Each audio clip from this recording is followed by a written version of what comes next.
स्वदेश पोस्ट में आपका स्वागत है।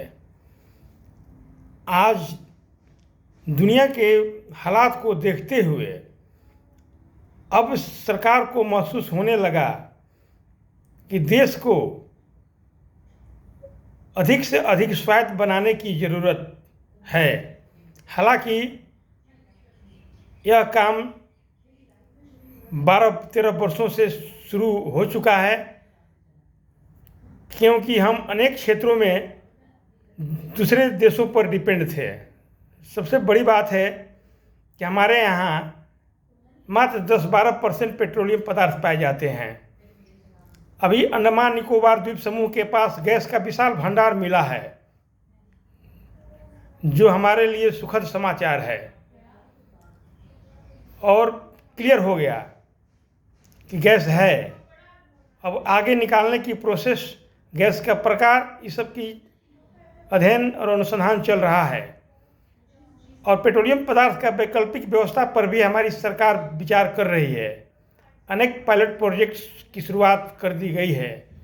यही नहीं, गैस का विकल्प कोयले से भी गैस बनाया जाता है, जो ज्वलनशील होता है हाई टेम्परेचर पर, और वह गैस से भी खाना बन सकता है, टरबाइन चल सकता है। तो उसका भी हमारे देश में शुरुआत हो गया है। और हमारा देश डिफेंस के मामला में 95% दूसरे देश पर डिपेंड था, लेकिन आज डिफेंस के मामला में हमारी आत्मनिर्भरता बहुत काफ़ी बढ़ गई है। दूसरे देश पर डिपेंड रहने से युद्ध के समय में घातक भी हो सकता है। अगर कोई देश युद्ध के समय में कल पुर्जा न दे, विपन्स न दे, अगर जिस देश से लड़ाई हुआ है, जिस देश से हमें कल पुर्जा लेना है, वो हथियार हम खरीदें, उस देश से उसका कोई आर्थिक संबंध है, तो वो हमारा सप्लाई रोक सकता है, तो हम कमज़ोर पड़ जाएंगे।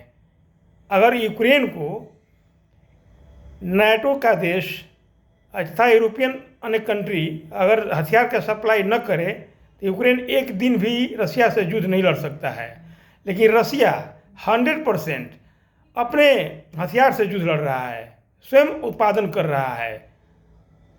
वो 50 वर्ष तक युद्ध लड़ सकता है, कोई प्रॉब्लम नहीं होगी। आर्थिक संकट होगा, ये जरूर है, लेकिन हथियार का चेन कोई रोक नहीं सकता है, क्योंकि वो आत्मनिर्भर है। इससे भारत को भी सीख मिली है। भारत में भी फाइटर प्लेन प्रोजेक्ट की शुरुआत हो चुकी है। 2 से 3 वर्ष के अंदर में भारत का अपना स्वनिर्मित मेड इन इंडिया 5वीं पीढ़ी का फाइटर प्लेन आकाश में उड़ते हुए दिखाई देंगे। पहले से ऑलरेडी तेजस भारत ने बनाया है। तो मित्रों, अनेक क्षेत्र अभी भी बाकी हैं जिसमें भारत को आत्मनिर्भर बनना है। उस दिशा में काफ़ी प्रयास करने की ज़रूरत है। हमारे यहाँ कोयला है कि आगे 500 वर्ष तक हम लोग उपयोग कर सकते हैं, फिर भी ख़त्म नहीं होगा। तो यह हमारे लिए एक प्लस पॉइंट है कि अगर भविष्य में दुनिया की स्थिति को देखते हुए पेट्रोलियम पदार्थ का चयन रुक भी जाता है, तो हमारे पास वैकल्पिक व्यवस्था हमारे वैज्ञानिक खोज लेंगे, क्योंकि कोयले से भी गैस बनाने की प्रक्रिया हमारे यहाँ शुरुआत हो गई है। तो सीएनजी पर हमारे यहाँ जो गाड़ियाँ चलती है, तो कोयले से बने हुए गैस पर भी चलेगी। उसका समाधान आने वाले समय में हो जाएगा। अब रही बात कि कृषि में भी हम आत्मनिर्भर हो गए हैं, टेक्सटाइल में आत्मनिर्भर हैं, सॉफ्टवेयर में आत्मनिर्भर हैं, हार्डवेयर में आत्मनिर्भर हैं। हाँ, सेमीकंडक्टर में आत्मनिर्भर नहीं है, लेकिन मोदी सरकार ने सेमीकंडक्टर समेत अनेक ऐसे चिप हैं, उनका बहुत अनेकों इंडस्ट्री इंडिया में लग गया है। हम सेमीकंडक्टर पर चाइना पर डिपेंड हैं। हालांकि उससे ताइवान सस्ता में दे रहा है, हम नहीं लेते हैं डिप्लोमेटिक रिलेशन के चलते। लेकिन भारत भी सेमीकंडक्टर का हब बनेगा अगले 1 दशक में, इसमें कोई दो राय नहीं है। यह अच्छी बात है। दूसरी बात है, हमारे यहाँ प्रयोगशाला में या हॉस्पिटल में बहुत सारे ऐसे केमिकल्स हैं, रसायन हैं, जो विदेशों से हम आयात करते हैं। उसमें भी हमें आत्मनिर्भर बनने की आवश्यकता है। मेडिकल साइंस में जांच करने की जितनी भी अच्छी अच्छी मशीनें हैं वो भी हम विदेश पे डिपेंड है ज़्यादातर, यानी कि 80% जर्मनी आयातित मशीनें हमारे यहाँ बड़े बड़े हॉस्पिटलों में लगे हैं। अभी तक उसमें भी हमें आत्मनिर्भर बनने की ज़रूरत है। उसमें भी हमारे देश की वर्तमान सरकार काम कर रही है, फंड मुहैया करा रही है। यही नहीं, भारत स्पेस साइंस में आत्मनिर्भर हो गया है। इसरो दुनिया में सबसे सस्ता सैटेलाइट लॉन्च करने वाला प्लेटफॉर्म बन चुका है। इसरो सैटेलाइट लॉन्चिंग से कमाई भी करता है, यानी कि वो कमर्शियल हब भी बनते जा रहा है। यह बहुत बड़ी बात है। आज हमारे यहाँ पढ़ाई लिखाई के क्षेत्र में नेहरू जी ने जो IIT का स्थापना किया था उसका कोई मिसाल नहीं है, लेकिन IIT का अपग्रेड अभी तक नहीं हो पाया। यह दुखद बात है। IIT को अपग्रेड होने की ज़रूरत है। IIT की संख्या तो ज़रूर बढ़ गई है, लेकिन क्वालिटी नहीं बढ़ा है।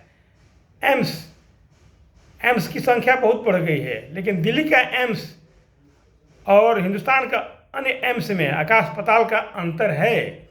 जो लोग भी रेयर से रेयर बीमारी का एम्स में इलाज कराने गए हैं, डॉक्टर के संपर्क में आए हैं, तो आसानी से वो बीमारी का इलाज हुआ है।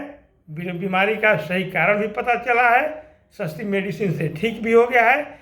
लेकिन हिंदुस्तान के अन्य एम्स में वो क्वालिटी नहीं है। अगर एम्स की संख्या बढ़ानी है तो दिल्ली वाला क्वालिटी हर जगह पहुँचे, यह बहुत ज़रूरी है।